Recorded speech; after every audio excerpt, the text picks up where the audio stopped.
नमस्कार, स्वागत है आप सबका जीके मंत्रा के इस ऑनलाइन लर्निंग प्लेटफॉर्म पर। दोस्तों, आज हम लोग पढ़ने वाले हैं केंद्रीय बजट के बारे में। सबसे पहले हम लोग जानेंगे बजट के इतिहास के बारे में, फिर उसके बाद जो हमारे 1 फरवरी 2023 को हमारे देश के वित्त मंत्री ने हमारा बजट पेश किया है, उसकी मुख्य विशेषताएं क्या थी, क्या क्या चीज़ें सस्ती हुई, क्या क्या नए प्लान आए, ये सब देखने वाले हैं। तो चलिए देखते हैं सबसे पहले बजट के इतिहास के बारे में।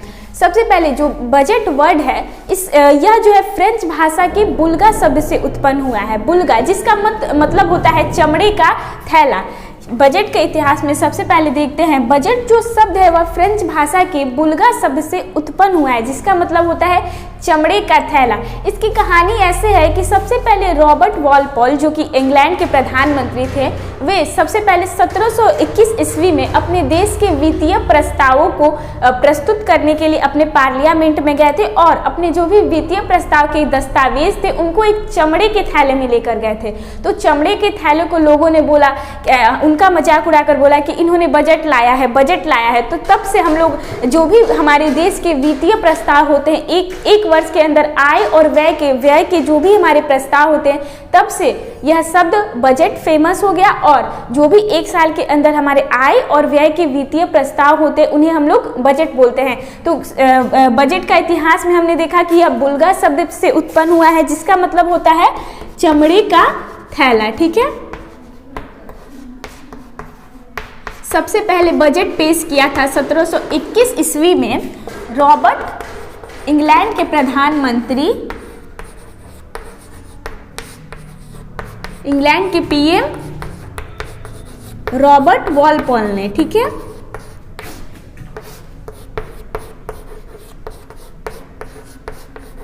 इन्होंने अपने पार्लियामेंट में वित्तीय प्रस्तावों को पारित किया था। सबसे पहले बजट इन्होंने ही पेश किया था। ठीक है, यहाँ पर हमने देखा। उसके बाद हम लोग देखते हैं कि भारत के इतिहास में बजट का क्या महत्व है। सबसे पहले भारत में किसने बजट पेश किया था, तो अगर हम देखें तो सबसे पहले भारत में बजट, जैसा कि हम लोग जानते हैं कि 1947 से पहले भारत पर ईस्ट इंडिया कंपनी का शासन था और सारे जो भी अधिकार थे ईस्ट इंडिया कंपनी के अंतर्गत ही थे। तो सबसे पहले लॉर्ड कैनिंग के शासनकाल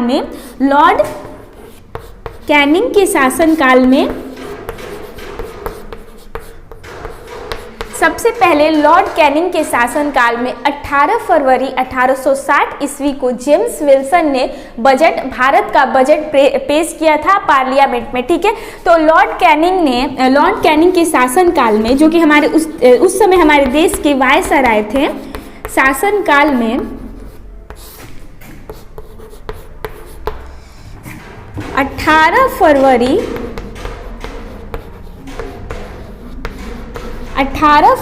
1860 को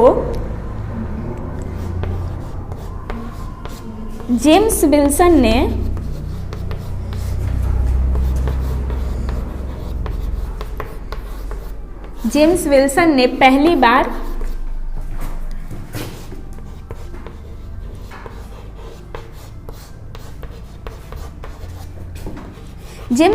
ने पहली बार भारत का बजट पेश किया। ठीक है,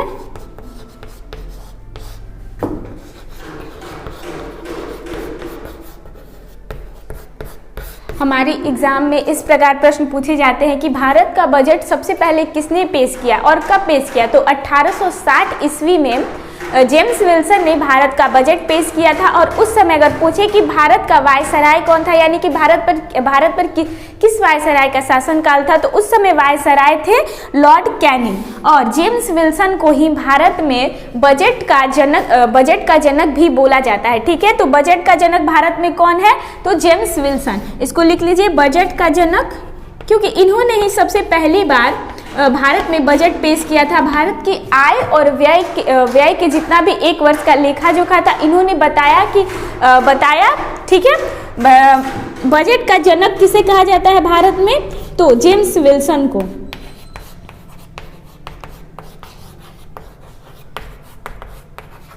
दोस्तों यहाँ पर हमने क्या क्या देखा कि बजट का इतिहास के बारे में देखा कि यह फ्रेंच शब्द बुल्गा से उत्पन्न है, जिसका मतलब होता है चमड़े की थैली। सबसे पहले इंग्लैंड के प्रधानमंत्री रॉबर्ट वॉलपोल ने बजट पेश किया था। उसके बाद अगर भारत के संदर्भ में देखें तो जेम्स विल्सन ने 18 फरवरी 1860 ईस्वी को भारत का पहला बजट पेश किया था, ठीक है। और इन्हें भारत में बजट प्रणाली का जनक भी बोला जाता है। भारत में बजट प्रणाली का जनक कौन है? तो जेम्स विल्सन। भारत में बजट प्रणाली का जनक कौन है? James Wilson. सर्वप्रथम हम लोग ने पीछे बजट के इतिहास के बारे में देखा, और यहाँ पर अभी हम लोग देखने वाले हैं कि हमारे जो भी बजट पेश करता है, यानी कि प्रत्येक वर्ष के आय और व्यय का लेखा जोखा, यानी कि कितना इकोनॉमिक्स, कितना अर्थशास्त्र के अनुसार हमारे देश में खर्च हो रहा है, कितना हम लोग कमा रहे हैं, इसके अनुसार तो प्रत्येक वर्ष हमारे देश के जो वित्त मंत्री होते हैं वह भारत का बजट पेश करते हैं। अगर पूछे कि स्वतंत्र भारत का सबसे पहले बजट किसने पेश किया? स्वतंत्र भारत यानी कि हमारा देश स्वतंत्र हुआ था 15 अगस्त 1947 को। तो स्वतंत्र भारत का बजट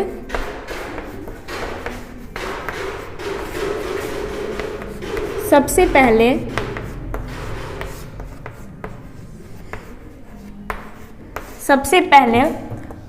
प्रस्तुत किया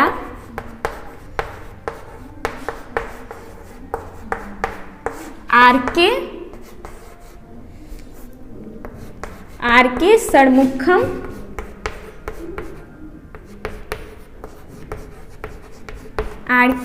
के षणमुखम सेठी,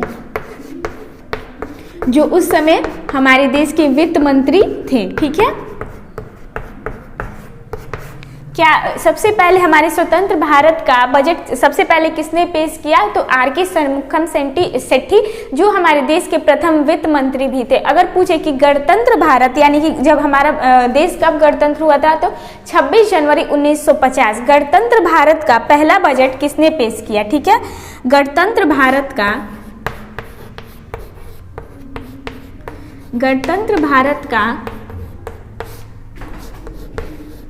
पहला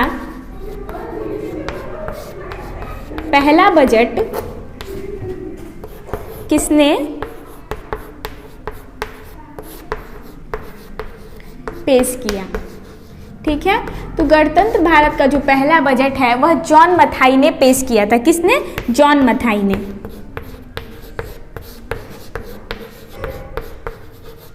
यहाँ पर देखा कि स्वतंत्र भारत का पहला बजट आर के षणमुखम सेठी, जो हमारे देश के पहले वित्त मंत्री भी थे, और गणतंत्र भारत का पहला बजट पेश किया जॉन मथाई ने। अगर पूछे कि सबसे अधिक बार बजट किसने पेश किया है, तो सबसे अधिक बार बजट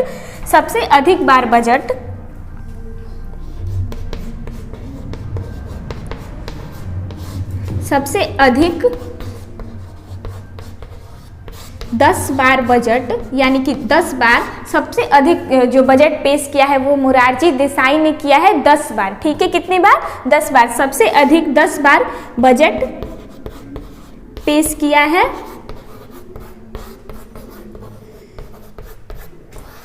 मोरारजी देसाई ने।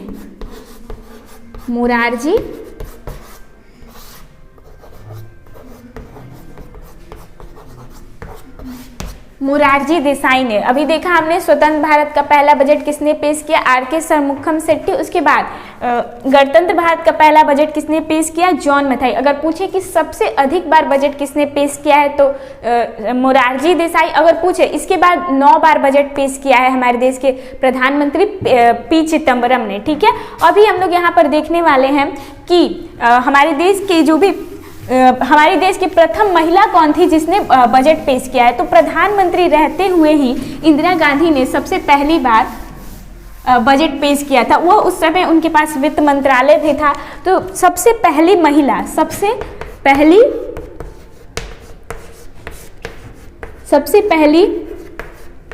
महिला बजट पेश करने वाली कौन थी? तो इंदिरा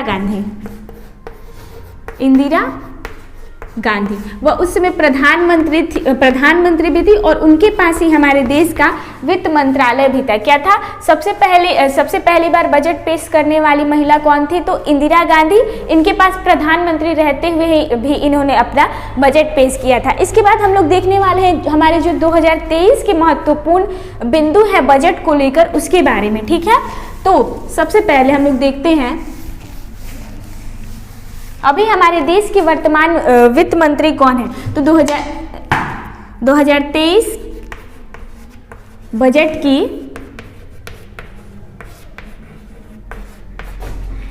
की विशेषताएं।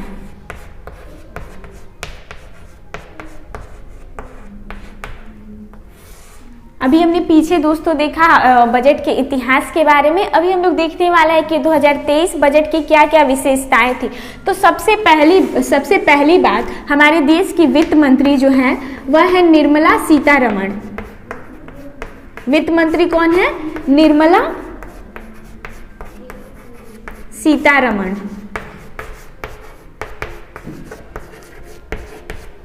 अगर पूछे कि इन्होंने अब की बार कितनी बार बजट पेश किया है, तो अभी तक इन्होंने 5 बार, इनका ये 5वां बार था। इन्होंने अभी अब की बार 5वां बार बजट पेश किया। ऐसे क्वेश्चन पूछता है कि यह निर्मला सीतारमण का यह कितनी बार बजट पेश कर चुके हैं, या फिर यह इनका कितना बजट पेश करने वाला था। तो ये अब की बार इनका 5वीं बार हो गया, इन्होंने बजट पेश किया है। ठीक है, तो हमारे देश की वित्त मंत्री कौन है? निर्मला सीतारमण। उसके बाद क्या क्या योजनाएं आई, तो सबसे पहले हमारी अगर योजनाओं में देखें तो 7 योजनाओं की प्राथमिकता मिली। 7 योजनाओं को प्राथमिकता मिली,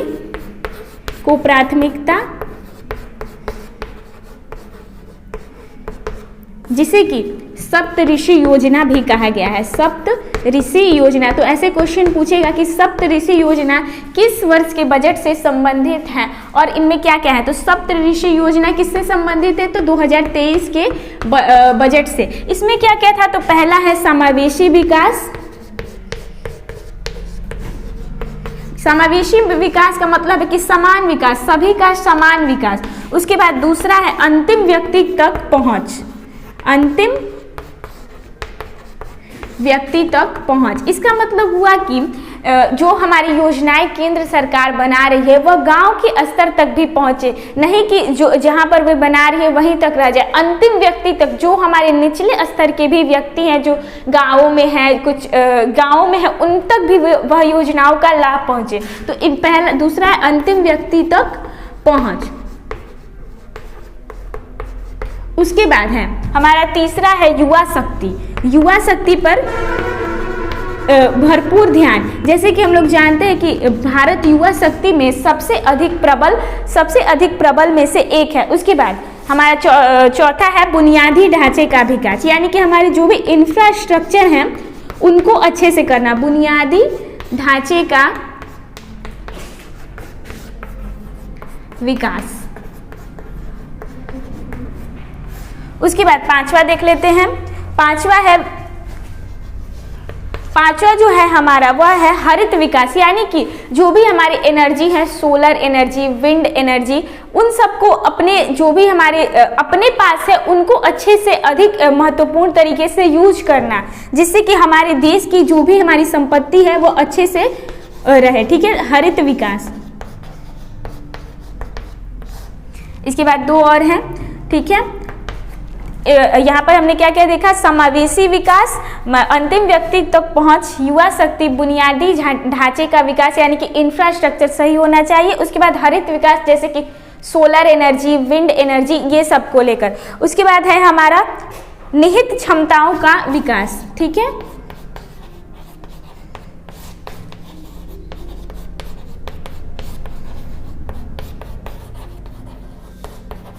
और एक लास्ट बचा हुआ है वित्तीय क्षेत्र। ठीक है,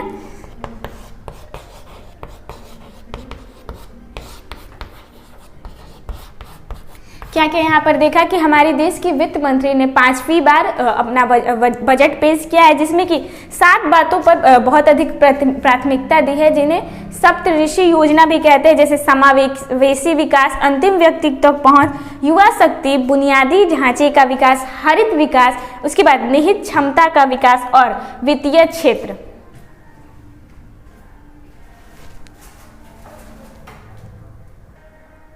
अभी पीछे हमने दोस्तों देखा बजट के इतिहास के बारे में, उसके बाद देखा हमने कि हमारी देश की वित्त मंत्री निर्मला सीतारमण ने 5वीं बार बजट पेश किया है, और फिर से सप्तऋषि योजना के बारे में देखा, जो हमारे विकास के 7 प्राथमिकताओं को दर्शाती है। इसके बाद हम लोग देख लेते हैं कि इस वर्ष जो हमारे पीछे वर्ष था 2022 में क्या होता है बजट में, कि कितना हमने कमाया और कितना खर्च किया। तो टोटल रेवेन्यू था हमारे देश का, टोटल मतलब रेवेन्यू का मतलब होता है आय, 31.94 ट्रिलियन, और टोटल एक्सपेंडिचर यानी कि टोटल खर्च था 39.45 ट्रिलियन 2022 में, यानी कि 31.94 ट्रिलियन हमने कमाया और खर्च किया 39.45। तो ये हमारे घाटे में ही गया, क्योंकि हमने 31.94 आय है हमारा और 39.45 ट्रिलियन हमने खर्च कर दिया है। तो इसको और कैसे कम किया जा सकता है और अपनी अर्थव्यवस्था को कैसे सुदृढ़ किया जा सकता है, कैसे मजबूत किया जा सकता है, हमारे देश के वित्त मंत्रालय और हमारे देश के जितने भी विद्वान हैं इस पर अपने राय बनाते रहते हैं। तो चलिए दोस्तों, आज के लिए बस इतना ही रहने देते हैं। हमने 2023 के, अभी इसमें बहुत कुछ बाकी है जो मैं आपको बताने वाली हूँ अगले वीडियो में। तो बहुत बहुत धन्यवाद आप सबका मेरे साथ जुड़ने के लिए। Please like share and subscribe to this channel. Thanks for watching.